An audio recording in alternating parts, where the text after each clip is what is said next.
In the year 1517, the balance of power in the Muslim world changed forever. After crushing the Mamluk Sultanate and taking Cairo, Sultan Selim of the Ottoman Empire claimed more than just new lands. He took the sacred relics of the Prophet Muhammad, assumed guardianship of Mecca and Medina, and carried the mantle of the Caliphate. From that moment, the Ottomans were no longer just another dynasty. They became the leaders of Islam, a position they would hold for 4 centuries. So before we dive in, make sure you subscribe so you never miss the untold chapters of history. It really helps us keep going, and I really appreciate all of you for tuning in.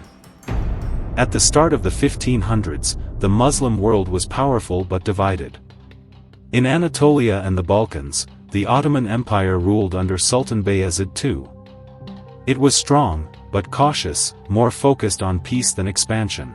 To the east, a new and rising force threatened the region, the Safavid dynasty in Persia, led by Shah Ismail, spreading Sharia Islam and challenging Ottoman authority. In the south, the Mamluks of Egypt controlled Syria, Palestine, and the holy cities of Mecca and Medina. Cairo was their capital, and within its walls lived the last Abbasid Caliph. He carried the title, but no real power, a shadow of the caliphate that had once ruled the Islamic world. 3 great powers, Ottomans, Safavids, and Mamluks, stood divided, each claiming its own authority. Yet none held the uncontested leadership of Islam. It was a world waiting for a turning point, a world waiting for Selim. In 1512, the Ottoman throne passed into the hands of a man unlike any before him. Selim, the youngest son of Sultan Bayezid II, seized power by forcing his father to abdicate.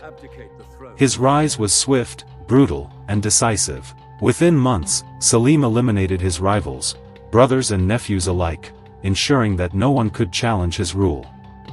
This ruthless beginning earned him the name Yavuz the Grim. But behind this harsh image was a leader with a clear vision: expansion, consolidation, and dominance. He was stern, relentless, and driven by a belief that the Ottomans were destined for more than just regional power. Selim was not just fighting for control in Istanbul, he was preparing to claim leadership of the entire Islamic world. From the moment he secured the throne, he turned his eyes to the empire's greatest threats and greatest opportunities. To the east stood the Safavid dynasty in Persia. Their young ruler, Shah Ismail, had built a state on Sharia Islam and was spreading his influence deep into Anatolia. For the Ottomans, this was not just a political danger but a religious one. Many Turkish tribes in Anatolia were already drawn to the Safavid cause, threatening to tear the empire apart from within. Selim decided to strike first. In the summer of 1514, the Ottoman army marched east in a massive campaign. The two forces met at Chaldiran, a dusty plain in northwestern Iran. The battle was brutal but one-sided. The Ottomans, armed with cannons and muskets, unleashed firepower the Safavids could not match. Shah Ismail's cavalry, once considered invincible, was cut down.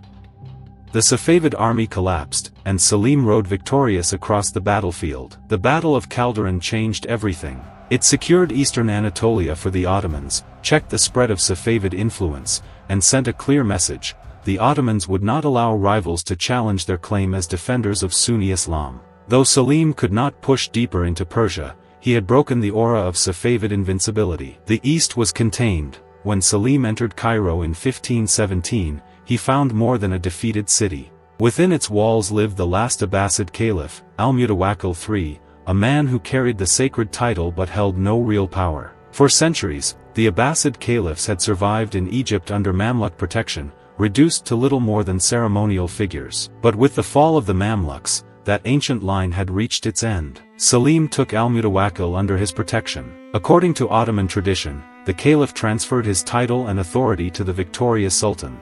In a solemn ceremony, Selim received the symbols of Islam's leadership, the sacred relics of the Prophet Muhammad, his cloak, his sword, and other treasures carried from generation to generation. These relics were later brought to Istanbul, where they remain to this day. At the same time, Selim assumed responsibility for Islam's holiest places. As ruler of Egypt, he also became the guardian of Mecca and Medina. Selim adopted the title, servant of the two holy sanctuaries, not master, but servant, a symbol of humility and legitimacy before the Muslim world. Historians still debate whether the caliphate was truly transferred in a single moment, or whether the Ottomans only gradually embraced the title over the following decades. But for Selim's contemporaries, the meaning was clear. With the fall of Cairo and the submission of the Abbasid Caliph, the mantle of leadership had passed to the Ottomans. In both fact and symbolism, 1517 marked the birth of the Ottoman Caliphate. From that year forward, the sultans of Istanbul were not only emperors, they were caliphs, leaders of the entire Muslim world. The capture of Egypt and the transfer of the caliphate transformed the Ottoman Empire overnight. No longer just one of many Muslim dynasties, the Ottomans now stood as the supreme authority of the Islamic world. With the caliphate in their hands, Selim and his heirs could claim not only political power, but religious leadership as well. Control of the holy cities of Mecca and Medina gave the sultans unmatched legitimacy.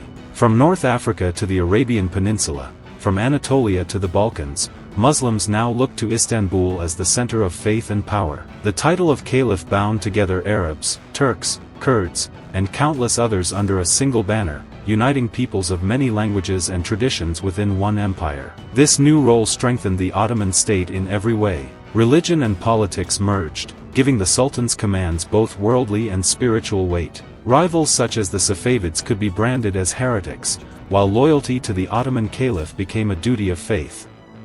The foundation laid by Selim's victories and the caliphate's establishment opened the way for his son, Suleiman the Magnificent, to rule at the height of Ottoman power. Under him, the empire would reach its golden age, an age built on the authority Selim had won in 1517. The Ottoman Caliphate was more than a title. It was a force that reshaped the Muslim world, giving the empire both strength and purpose for centuries to come. In just 8 years, Selim took the Ottoman throne, crushed his rivals, and redrew the map of the Middle East. He defeated the Safavids at Chaldiran, destroyed the Mamluks at Marj Dabiq and Ridaniya, and captured Cairo, the seat of the Abbasid Caliph. From these victories came more than territory. Selim claimed the sacred relics of Islam, assumed guardianship of Mecca and Medina, and carried the mantle of the Caliphate. The transformation was complete. The Ottoman sultans were no longer just emperors of a vast state, they were caliphs, the spiritual and political leaders of the Muslim world. Selim I ruled for only 8 years, but in that time he reshaped history. By claiming the Caliphate, he placed the Ottoman Empire at the very heart of the Islamic world, a role it would hold for the next 4 centuries. What do you think was Selim I's most important achievement? His military conquests or the establishment of the Caliphate? Share your thoughts in the comments below. And while you are there, don't forget to hit the subscribe button and thumbs up. It really helps us keep going, and I really appreciate all of you for tuning in. And I will see you in the next video where we will uncover another chapter of history.